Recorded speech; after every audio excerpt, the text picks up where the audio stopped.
নমস্কার। দেখে নিন আজকের আসামের গুরুত্বপূর্ণ খবর এক নজরে।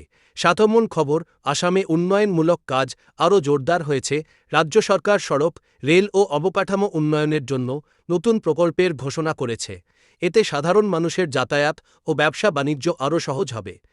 দ্বিতীয় খবর, আসামের রেল যোগাযোগ ব্যবস্থায় বড় উন্নতি।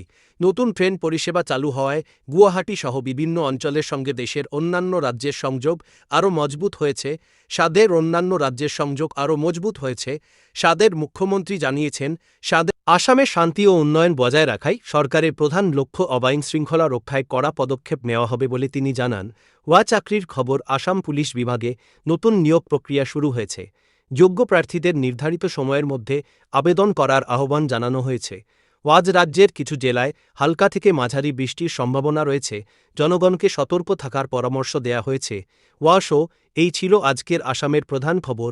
আরও আপডেটের জন্য আমাদের সঙ্গে থাকুন। ধন্যবাদ।